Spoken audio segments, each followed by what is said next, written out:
Bloomberg Audio Studios. Podcasts, radio, news. This is Bloomberg Businessweek with Carol Massar and Tim Stenovec on Bloomberg Radio. We've heard the 2024 presidential election referred to as the podcast election. And indeed, if you go back to March of 2022, the Nelk Boys, which I hadn't heard about until I learned so much in this story. They hosted President Trump on his first podcast. He then appeared on several conservative-friendly shows, including the ones hosted by Joe Rogan, Nathan Ross, Andrew Schultz, and Theo Vaughn. I didn't even know there was an elk boy. Keep going. All right. Outlets including the Wall Street Journal credited Barron Trump for his father's entree into this world. And Barron indeed advises on his demographics interests. But it's John Shahidi who actually is making the calls to arrange the appearances or finding out who can. And if you're saying who, well, then maybe you should be. And this is why you want to listen, stop what you're doing, and check out what our Sarah Frier has to say. She writes in Bloomberg Businessweek about Shahidi, who's now looking pretty critical to President Trump's 2024 win. Sarah is big tech team leader for Bloomberg News. She's also the author of No Filter, the inside story of Instagram, and she's out there in our San Francisco bureau. All right, Sarah, lay it out. Who is John Shahidi? Well, he was a manager in the music industry of folks who had pop contracts, big songs, and like Anita, Lele Pons. He worked with several DJs. And then he realized. All right, Tim and I are just saying, it feels like you're speaking a foreign language. I'm just going to say, but go ahead. This is why Carol's cool. She knows all these people. No, keep going. So this is a guy who's running with the music business, doing great, but starting to really warm up to Trump. This is during the first Trump term, and he's not getting a good response when he's talking about it. People are kind of shutting him out. He doesn't get invited to the parties he's used to getting invited to. People decide not to include him in meetings.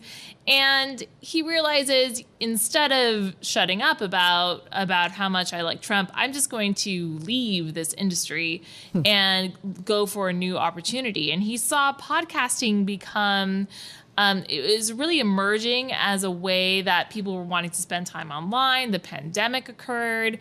It was becoming even more and more like a regular consumer behavior. And he's a YouTube guy. He's worked a lot with digital creators the reason I knew him back in the day was because of his work on Vine with a lot of influencers, Instagram influencers. And so he thinks podcasts are going to go big on YouTube, and he starts partnering with a lot of those businesses. Now, meanwhile, he gets back in touch with his old friend Dana White, who's also a very close friend of Trump, who's running the Ultimate Fighting Championship, and White decides that Shahidi needs to know Trump because Trump should be on these podcasts reaching young people. And so that's what happens. He really works with, through White to get to Trump and convinces Trump to go on with the Nelk Boys, with Theo Vaughn, with a bunch of these other names you listed in a way that he can appeal to a voter where they're listening casually. I mean, this is maybe somebody who might not be showing up at his rallies or might not be watching Fox News. Fox News demographic is very much aging at this point. And it's somewhere where Trump cannot be edited. He can talk about whatever he wants.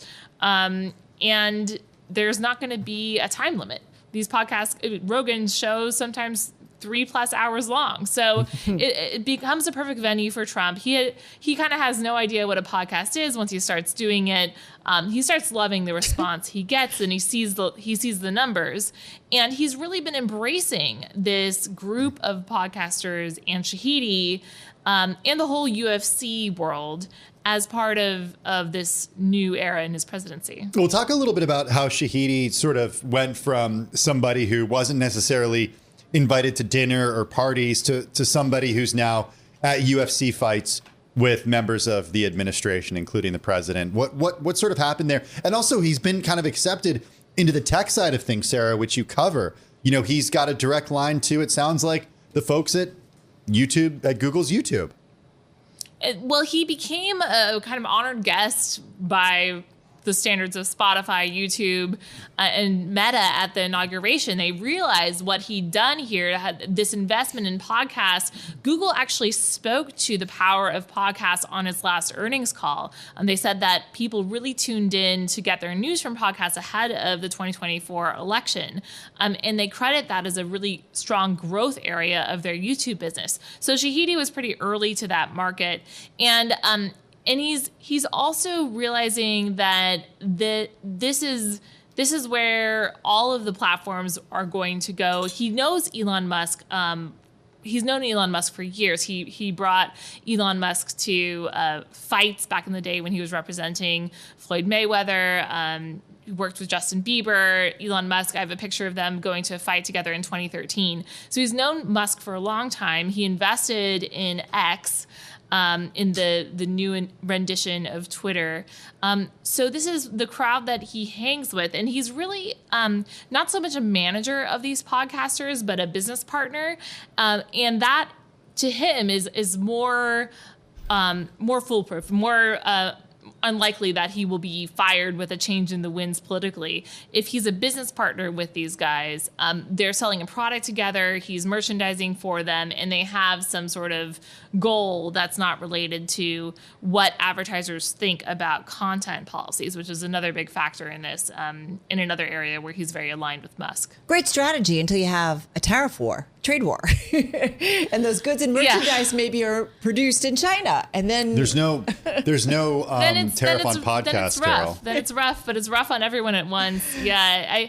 I think that's a good point too, is that podcasts are a good that just requires some guys in a room talking. In this case, it is mostly guys. I mean, this is the manosphere. This is like 98% male viewership podcasts where they're very much the fraternity demographic, and these are the people who were really encouraged by a lot of Shahidi's partners and podcast friends to go out and vote for Trump. I mean, that's what's kind of cool. Just 30 seconds. I mean, it sounds like the Trump administration realized the access that Shahidi has, right?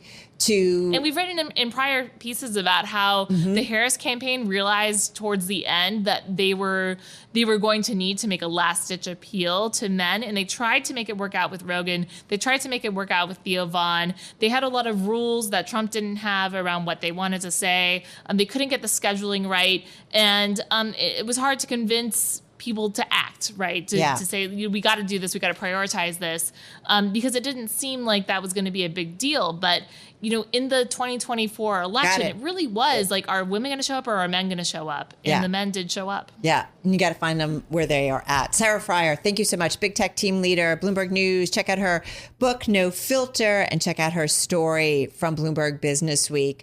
You can find it on the Bloomberg and, of course, at Bloomberg.com. Also in the upcoming new issue of Bloomberg Businessweek magazine. Cool stuff.